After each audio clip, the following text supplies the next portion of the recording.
It's going to be another quick video, short video. Nothing intended for legal purposes. This is an explanation of two things that pertain to the breed. So it's all historical education and opinion, observation. What's the difference between a dog that quits and a cold dog?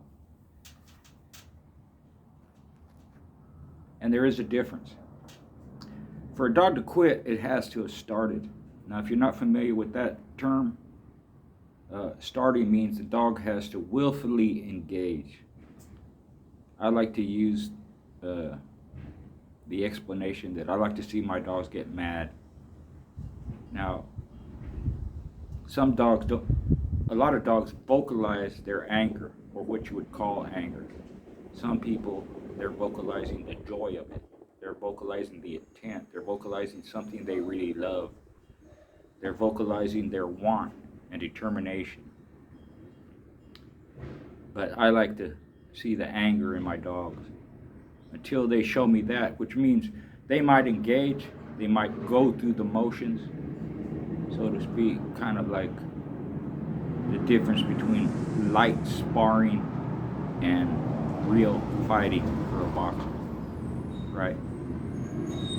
So until they engage in that manner where they really want it, they have intent to, for me, it's intent to finish, intent to do damage, intent to control their opponent. For me, intent makes all the difference in the world, because the intent to do something and then completing that task, that's what intent leads to. So what's behind their mindset? What's behind their thinking? Are they just going through the motions? Which to me, that isn't really starting. Even if they engage, even if they kind of go do it, sometimes they do it defensively because they're being attacked. That's the only way they know how to defend themselves. But until they engage with that intent and then show me that intent to finish, then I don't move on to the next step. Because without it, the dog isn't into it. He's not fully mature, understanding what's going on. He's not fully mature to proceed with that intent and to apply his tools to complete the job. So once a dog in the past went that far, met that criteria, for me, they hadn't started yet. But once they have started, after that, if they quit, meaning they don't want to be there anymore, they don't want to engage anymore, that's what I call quitting, which is different from a dog if he's busted up and can't go, or he's too tired and can't go. And there's a difference in that too. A dog can be too tired and doesn't want to go. There's dogs that were busted up and didn't want to go, because that's where you see that intent of trying to go, but they just can't. They can't physically do it. So there is a difference. Some people, there's no difference, but for me there is, and it makes all the difference in the world. That's why some dogs were saved, meaning they were picked up. But a dog that's showing you he's going to quit and gets to the point where he does quit, those dogs, my dogs anyways, a lot of people picked them up anyways, but I wouldn't. I wanted to see it play out. And they showed that heart, they were kept. If they didn't, I didn't include them in my breeding program, along with a lot of other factors. Now, cold dog is different, right? And people have different opinions of what a cold dog is. But if you've seen a cold dog, it's almost like they don't even understand what's going on. They don't engage, they don't even react, even when they're getting bit. They don't panic, they don't scream and cry and run away. They just do nothing. That to me is a cold dog. They have no intent of defending themselves. They have no intent of engaging. but they don't show the signs of quitting either. Meaning, they don't run away, they don't turn away, they don't protest. That to me is what a cold dog is. And until you see that, or until you saw that in the past, you don't know the difference. Then you're just speculating. Then you're just giving an educated opinion. Now, in both cases, it's been brought up too. Can cur dogs produce? Yes. Can cold dogs produce? Yes. But I wasn't interested in either one. Totally defeats the purpose of what I was trying to do with my dogs. And the reason, even though a cold dog doesn't start, so it never quit, I follow traits.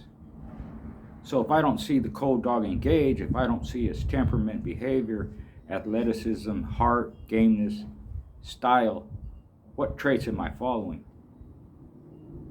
And the reason I believe that they're able to produce is because they're throwing what's behind them. Parents, grandparents, bloodline, lineage, family.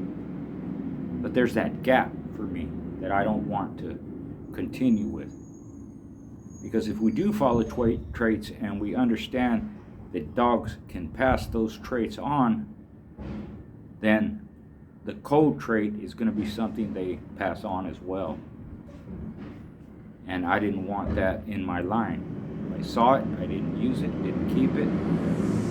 And if it's never there, I didn't have to worry about it. If it ever popped up, it would have been the same criteria as something for me to call out of my program. And the same goes for a dog that quit. They can produce because they're not necessarily producing that quitting trait that they have in them. They're producing that gameness and ability and style that their ancestors had. And it could be style and performance that they themselves have, because you'll see it. But there's that one negative in there, which is quitting.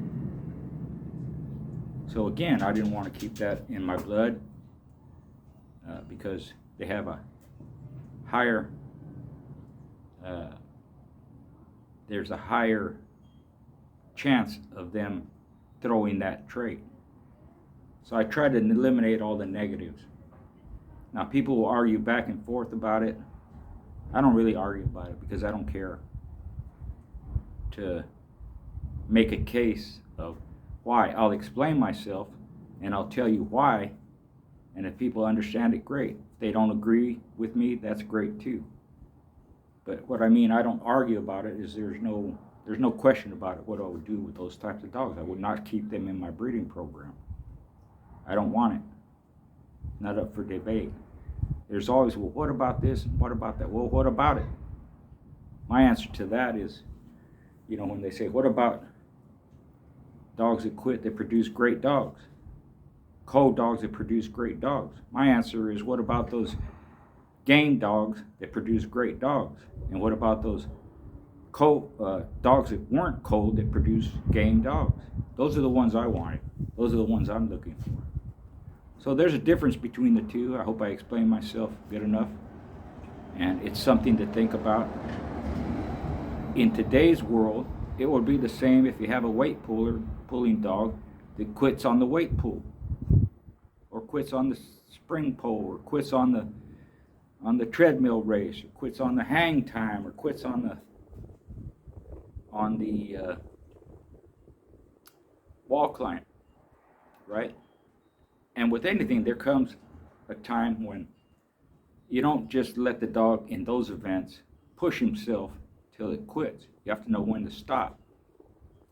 But a dog that's healthy and has the ability to continue with the weight pull and continue with the wall climb and continue with the treadmill race, but doesn't want to, that dog has quit.